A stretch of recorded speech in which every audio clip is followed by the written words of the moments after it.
almost forgot the taste of fear. The time has been my senses would have cooled to hear a night shriek, and my fell of hair at a dismal treatise would rouse and stir as life were in it. I have supped full with horrors, direness, familiar to my slaughterous thoughts, cannot once start me. Wherefore was that cry? The queen, my lord, is dead.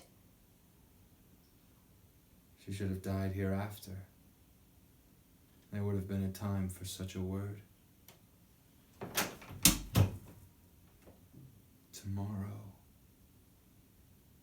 and tomorrow,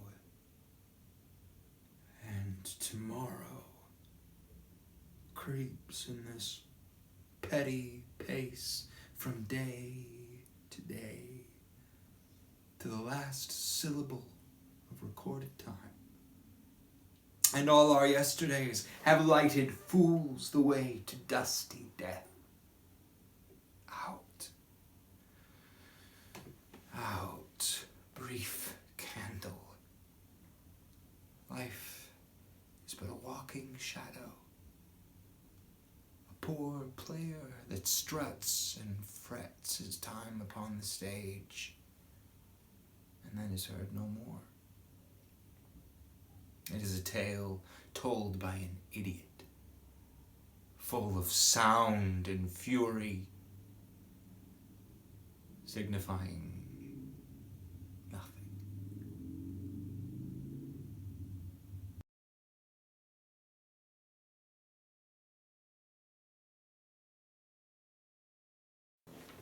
Hi guys, I'm Tony Carter, and I've really enjoyed being able to do this monologue for you. Macbeth is such a powerful story. I think I've probably seen more productions of Macbeth than any other Shakespeare play. Something that I love about this monologue or this scene is that the very first soliloquy, he doesn't start out with, "I have forgot the taste of fears." He says, "I have almost forgot the taste of fears."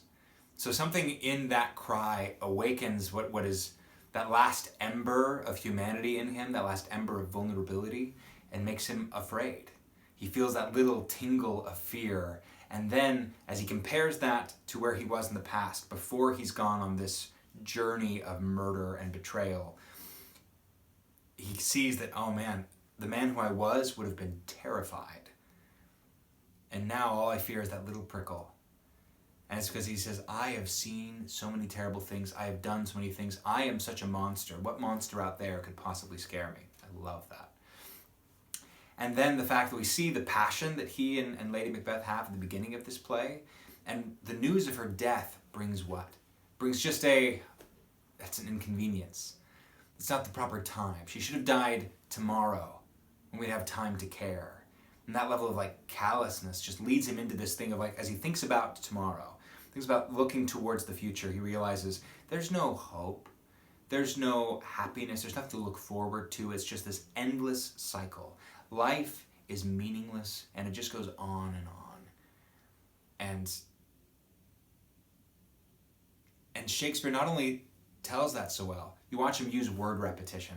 In Shakespeare, when a word is repeated multiple times, it means that it's A, really important, and B, should get bigger, should be delivered in a different way. So when he follows it up with tomorrow, and tomorrow, and tomorrow, and then falls in the very next sentence, in this petty pace from day to day, he's re-emphasizing that monotony and repetitive hollowness that his existence has become.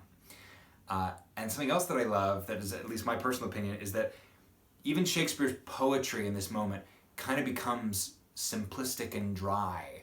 He's not using big, beautiful colors or poignant little stabs. He's talking about an actor fretting his time upon the stage that feels a little on the nose for what his audiences would be seeing right now. This is an actor on the stage. Macbeth almost has an out-of-body experience of even realizing even this doesn't really matter. And it happens, and it's a flash in the pan, and then it's gone. And when he gets to the final line of it's a tale told by an idiot, that's not the most poetic thing Shakespeare's ever said, but because the way that Macbeth feels about life is dry and pointless and without color, without beauty, without purpose, even the poetry becomes a little stale and on the nose and ineloquent. I love Shakespeare, and I'm so excited that I got to do this for you. I hope you enjoy reading it. I hope you try reading it out loud to yourself in your room. I hope you find videos and movies of it and watch actors do it. Shakespeare's writing was never meant to just be read on a page. It was meant to come to life and to be seen and spoken. So thank you. Good luck with your studies and stay safe.